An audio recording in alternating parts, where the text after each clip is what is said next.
What up YouTube, Topaz J's back for another review, and this one is to that Boss Bump or Pick Me Up, the EP. But before we jump into this review, first I gotta offer you context. First I gotta let you know what's going on in my mind leading up to this project so you can understand everything that I'm going through listening to it. But if you feel as though you know everything there is to know about Boss, feel free to fast forward to this point here. But who is Boss? Sudanese rapper that was raised in Jamaica, Queens, signed to J. Cole's label Dreamsville with the deal through Interscope. As a Dreamsville artist, I will say he and the vast majority of them within there have disappointed. Like up until this point, like his last album that he dropped was 2018, The Milky Way. And if you haven't been following, that's his third album on this label, is owned by who many consider as top 2 artists in the game. Like many would consider you being directly tied to that would actually lead to more success. Now I'm not trying to take away from the success that he has had. He does have a platinum single, one of them. And it was that Tribe song off the Milky Way album, and that didn't really translate so well into actual unit sales, but it is a shining solo moment for him. Also, you cannot take away the success of the Revenge of the Dreamers, Part 3 especially, where that is a platinum record, and Boss was on the Down Bad single that went gold, and he was on the Costa Rica single that went platinum. But I equate those more to the label/group than the individual Boss. And given that this is a release without a single or mass promotion, I'm not looking for this to be any bigger than what his past projects has shown that he could do. See, my issue is nobody in the game can just pop up and sell mass units like J. Cole does on a consistent basis, but that is the approach that J. Cole is taking with every single artist that he has. Honestly, I feel as though J. Cole may have stretched himself too thin by having all of these acts all thrown in together, because each of them are going to demand some kind of push individually. Yes, it has been working as a collective as of late, but this is how projects can be released and nobody actually hears about them. But at the end of the day, this is where the individual needs to have their own grind.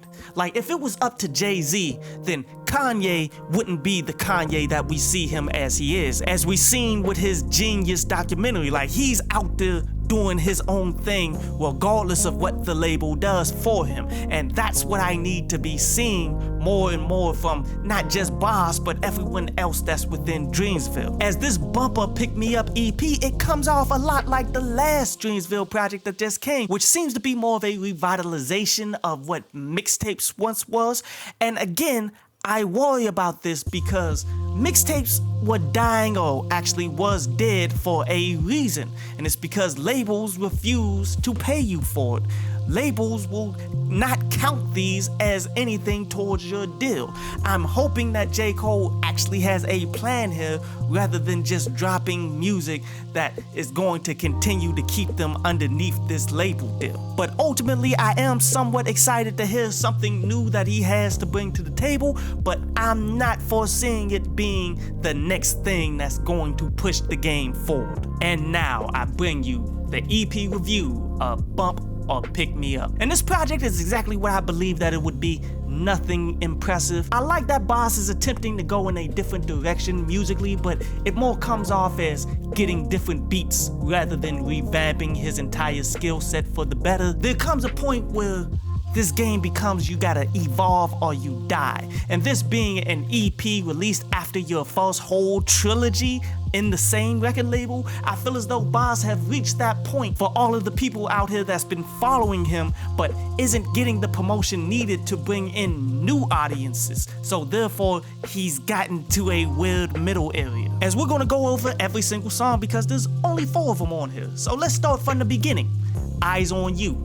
Word on the streets coming into this EP is he would have more of an African influence on his projects moving forward, and it makes sense given where he's from. As I said, he's a Sudanese rapper. But as you listen to this, man, I personally prefer you know, the Afro beat with way more bounce that you kind of get into the club and you get that raw energy that Afro beat is ultimately all about. Where this ultimately feels like a tamed version of Afro beats that he made it so he can implement it into his style that he already has done over the length of his career, rather than adapting to something new and different. Therefore, it takes away from the entire essence of exactly what you are trying to do. I'm sure people are going to perceive this as something new, unique, and different, but honestly, to me, it feels like more of the same, just done in a slightly different way because you're inspired by different music this go round. The next song, Admire Her, featuring Gunna.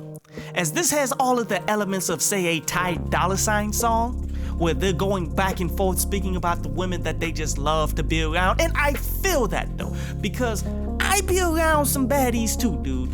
And some of these that are actually about something in their life, that actually want to be something great besides just chasing after dudes to get their paper up, you tend to love to just watch them and admire them as they continue to grow and become better. I love that element. I do that myself. But cupcaking type of songs just ain't my style, especially one without like the quality lyricism that I want to expect from an individual signed to J. Cole. I'm just not the target audience here. Not one of my favorite songs. The next song is The Jackie, a song that's finally finding a home here, another single. You know, I made a review about this like a New Music Friday. You can go ahead and search it on YouTube. But to make a long video short, it's not a song that I liked, and after all this time, I can solidly say I still feel the same way after I listened to it the first time. And the last song is The Others, and this is definitely my favorite song off the project, with that more soulful feel brought in by Ari Lennox with the hook and the background vocals on top of solid production here. Love the bass line and everything. As this is an inspirational song speaking about how